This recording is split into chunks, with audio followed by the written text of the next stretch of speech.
Within 17 minutes of our staged storm damage in Santon, 9 different tree services arrived. None were called. Wow. Here's what happened next.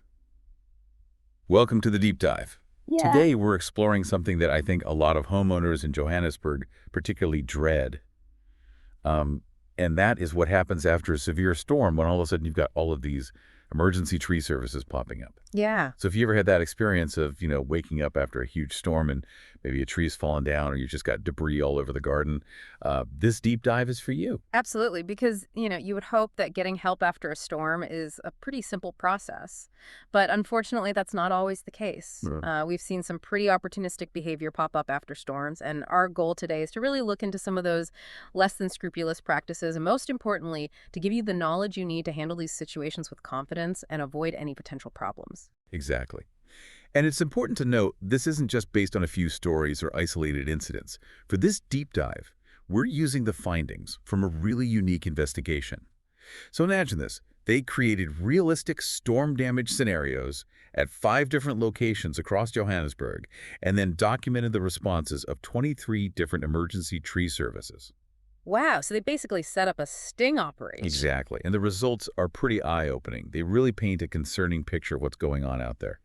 Just to give you an idea, at one of the locations in Santon, within 17 minutes of setting up the fake storm damage, 9 different tree services showed up, and none of them were actually called. That's really interesting. It suggests that there's a huge amount of competition in this industry and also potentially a lot of opportunity for people to take advantage of the situation. Yeah, for sure. So with that said, let's dive into the investigation itself. What did they find? Well, it gave a really fascinating and honestly at times pretty unsettling look into what can happen when people need help the most. Right after a storm hits, people are often feeling stressed and vulnerable, and this investigation captured the dynamics of that moment in a way that allows us to really see what's going on. And how did they make sure that what they were seeing was really authentic and not just people reacting to being part of an investigation? That's a great question. To make sure everything was as realistic as possible, they set up their fake storm damage scenarios at 3 different types of properties. So they had a luxury home in Santon, a middle-class property in Randburg, and a retirement complex in Norwood. Okay, I see. So they were trying to see if the responses from the tree services would be different depending on the type of property. Exactly. Makes sense. Would they adapt their tactics based on whether they thought the homeowners were wealthy or maybe more vulnerable because they were older? Right. And they didn't stop there. To make sure the interactions were totally genuine, they used hidden cameras and had decoy homeowners engaging with these services. So they were really going all out to make it as real as possible. Yeah. I mean, it wasn't just about asking people what they would do. It was about seeing what they actually did when they thought no one was watching. Precisely. And that's what makes this investigation so compelling. It's not just hypothetical, it's real life. Okay, so they set the stage with their fake storm damage. What happened next? Well, once they had everything in place, they started to see a pattern of some pretty concerning behavior emerging from a number of these emergency services. Like what? Give us some specifics. For starters, they had several cases where services claimed there was termite damage, but when they had a real expert come in later, there was nothing. No termites at all. Oh, wow. That's pretty bold to just outright lie about something like that. Right. And they were also finding fake electrical hazards, to make the situation seem more urgent and, of course, more expensive. Of course. Makes sense. And another common thing was that they would pressure homeowners to pay in cash right away, often without even really explaining what work they were going to do. Yeah, I could see how that would be a problem, especially if you're already feeling stressed and just want to get things fixed. Exactly. You're not really in a position to think clearly and make the best decision. And on top of all of that, to make sure they were getting an objective assessment of what was happening, they had a certified arborist watching everything remotely from a surveillance van. Oh, that's smart. So when these services were making claims about damage or hazards, they had an expert right there who could say whether it was true or just made up. That's a really important detail. It means they weren't just relying on the homeowners who might not know much about trees. Right. They had a professional evaluating everything in real time. Yeah, exactly. So let's talk about what the investigation called the insurance fraud playbook. What exactly is that? Well, it seems like some of these operators have a whole system for manipulating the insurance system to make money. And it all starts with inflating the initial damage assessment. So basically making the problem seem much worse and more expensive than it really is. Exactly. And why would they do that? Well, if they can make the damage seem really bad, they can justify charging a much higher price for the repairs. And here's where things get really unethical. Okay, I'm listening. They often submit inflated invoices to the insurance company, and sometimes they even work with the homeowner to lie about the damage. Oh, wow, that's getting into some serious territory. And how are the homeowners involved in this? Are they aware of what's happening?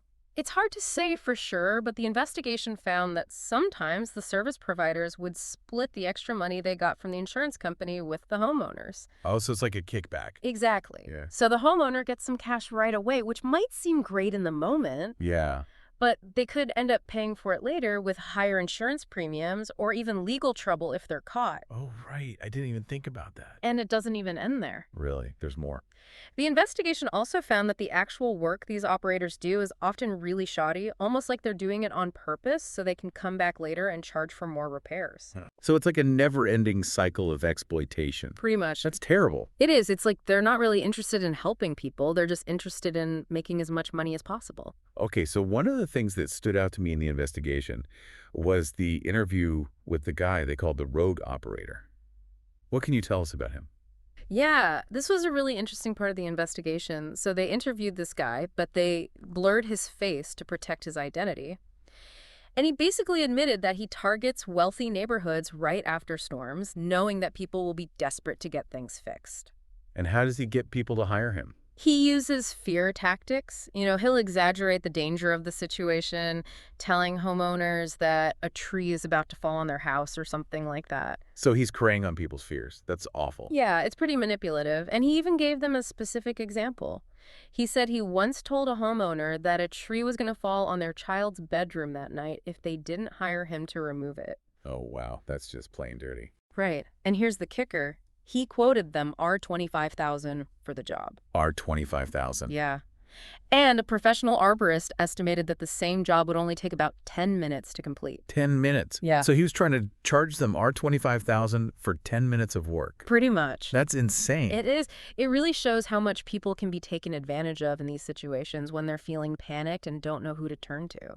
Okay, so given everything we've learned, what can our listeners do to protect themselves from these scams? Well, the investigation highlighted a few key things to look out for. First, pay attention to the vehicles and uniforms of the tree service. Okay. Do they have clear company branding? Right. So you're saying a legitimate business will have their name and logo on their trucks, and their employees will be wearing uniforms. Exactly. That shows that they're a real company and they're not just some fly-by-night operation. Got it. What else? A reputable service provider will always do a thorough assessment of the damage before they start any work. And they'll give you a written quote that explains everything in detail. Okay, so never let them start working without a written quote. Exactly. And don't be afraid to ask questions if you don't understand something on the quote. Right. Good point. And another big red flag is if they demand cash up front. Cash up front. Yeah. Why would that be a bad sign? Well, legitimate companies usually have billing systems and different ways to pay. If someone insists on cash before they even start working, it could mean they're trying to avoid creating a paper trail. Oh, I see. So it could be a way to avoid accountability. Exactly. Okay, that makes sense. And finally, even though the investigation didn't go into detail about how to do it, it's always a good idea to try to verify the credentials of any tree service you're considering hiring. So how would someone do that? Well, you could check online reviews, see if they have a website, or even ask them for references from previous customers. Oh, that's a good idea.